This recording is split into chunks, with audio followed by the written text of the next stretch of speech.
I just want you to imagine for a second, just imagine you scrolling Instagram Reels and you see some kid giving you lifting advice. This kid can't be more than 17, 18, 19, maybe even 20 years old, and he's telling you, oh, this is what you should do, this is what you gotta do to get big, here's how you do tricep push down, here's how you bench press, and the kid is 140 pounds soaking wet.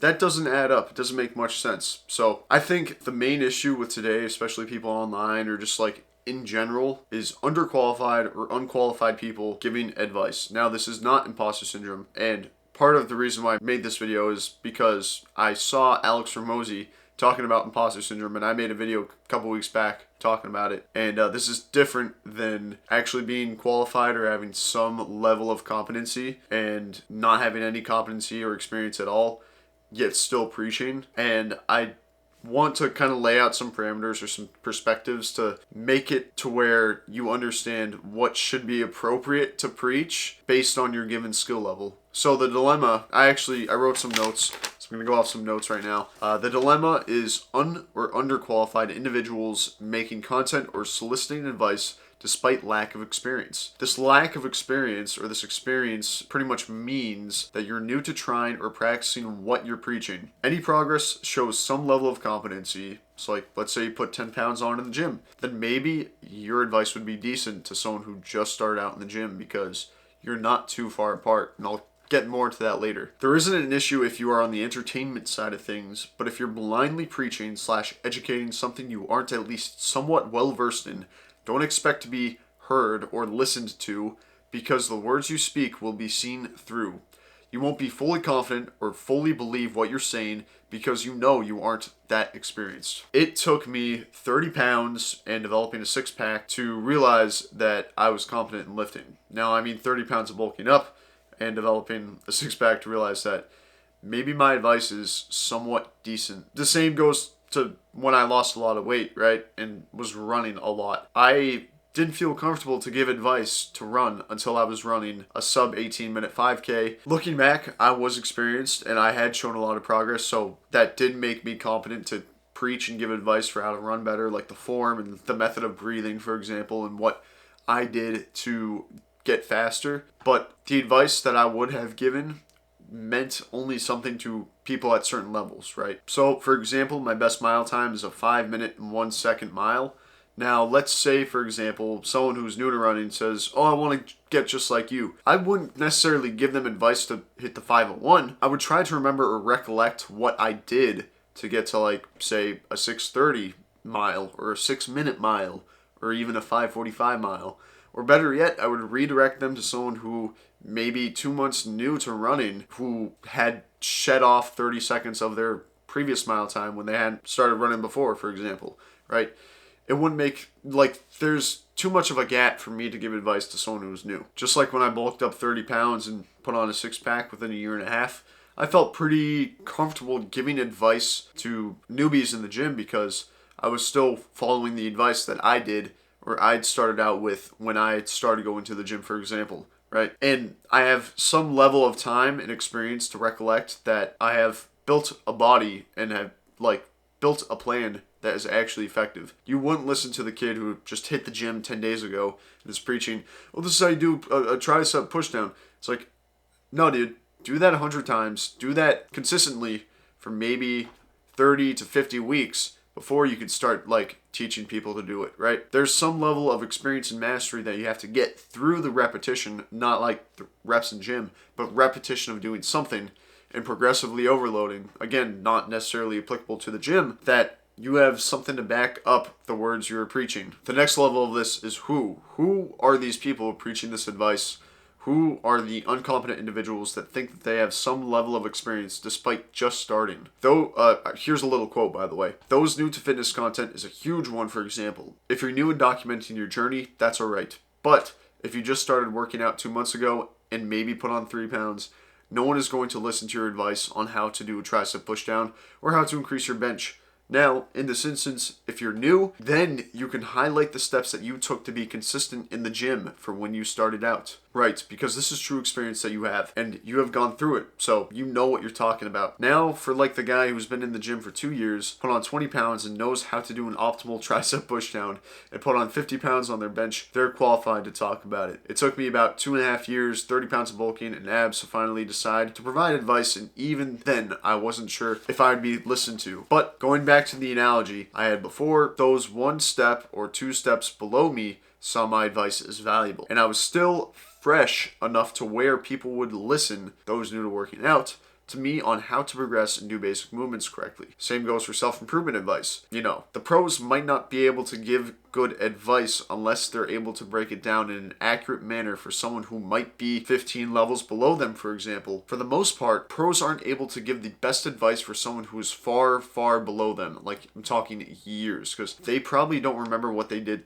to start out, right? So like, for example, I'm on a new style of lifting after bulking up 30 pounds. It's been about another year since I had started giving advice, for example. And the difference that I had between then and my lifting style to bulk up even more is different than what I did to start out. So I'm at the point where it's like I feel like I could start giving advice to people who have been lifting in the gym for about a year or two, who are stuck at a plateau, and what they should do to break out of it. Right, so the pros aren't able to give the best advice for someone who is far below them in a skill for what to do next to progress because A, it's been too long that they don't remember, or B, they don't know because it's subconscious to them. It's second nature and they can't describe their actions or conscious thinking to progress. And I want to highlight something that is very important that I talked about previously, and that is talking about your level of experience based on where you're at. So like the kid who's been in the gym for 10 days, maybe they could give advice to the kid who is starting out, like this is their first day in the gym. This is how you show up to the gym. This is how I've showed up to the gym consistently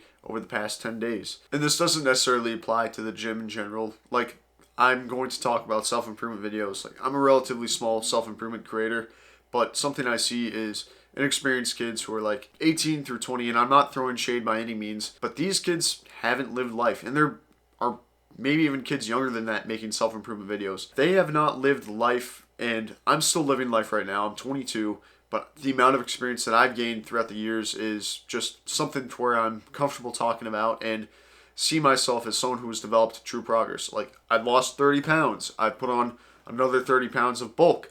I've developed the dream body. I've been broke. I've had $58 in my bank account, and I've made upwards of $22,000 a month. I've gotten a full ride to school. I've been rejected multiple times by girls. I've been able to pull multiple girls in a weekend. And like, these are all things that I'm saying because I've lived it. I've lived the degenerate life of bar hopping, going to clubs, picking up chicks that way, and I've lived the simple life of staying single. I've been cheated on. I've seen murder. The amount of stuff that I've seen. I've spent a year overseas. I've been to 6 different continents. And you have kids talking about how to get girls in school, even though they're afraid to approach chicks. Right? Doesn't make any sense whatsoever. You have kids preaching, oh, this is how you get big in the gym, even though they put on 3 pounds.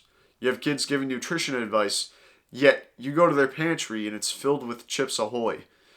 The point I'm making is you got to really do some self-reflecting and introspective work to realize where you're at and what level of experience that you're at. And if you're doing it to be entertaining, or if you're doing it to document your journey, for example, right? Like where you started out and see some level of improvement from what made you want to start this, then that might be all right. But if you're preaching advice based on limited life experience or limited experience in anything whatsoever, you got to do some introspective work and just go out and live life. Maybe put the camera down and go out and live life, right?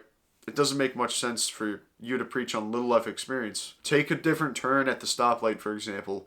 Go on a hike on a mountain. Go to a different town. Go to a farmer's market. Do something uncomfortable that breaks this cycle of monotony. Live life to your fullest. Like, make new friends. Like, go on a road trip. There are so many things that you can do to build the level of experience to where if you want to preach it and give advice, you know what you're talking about and you're confident with it. So, Now, I want to talk about how to gain experience. This is the last quote that I have on this little script. How to gain experience. Nothing wrong preaching experience that's basic that you've almost/have mastered. You build the experience through repeating the simple things. It's simple but not easy, right? It may be uncomfortable or physically challenging, but you do that so many times to where you get comfortable. Reflect on your growth, then you might be able to preach your experience up to that point, or you might just stay silent and find a way to make those simple things progressively more difficult. Or you can do both. Now, the more progress you see, the more competency you have, but it doesn't hurt to take a pause break and realize that I've had some experience and I could preach on to like the newbies on how to get this some experience while simultaneously listening to the guy who's 2 steps ahead of you or 1 step ahead of you on how to get to that point. So just do the simple things many times, progress, experience is magic, and the magic is in the work that you've been avoiding. So I don't want to sound like Hamza, but do the hard work, especially when you don't feel like it. Thank you for watching. I appreciate your time. If you like this video, check out some of my other videos that I have. I'm going to be more consistent with uploading, so I will see you soon, and have a nice day.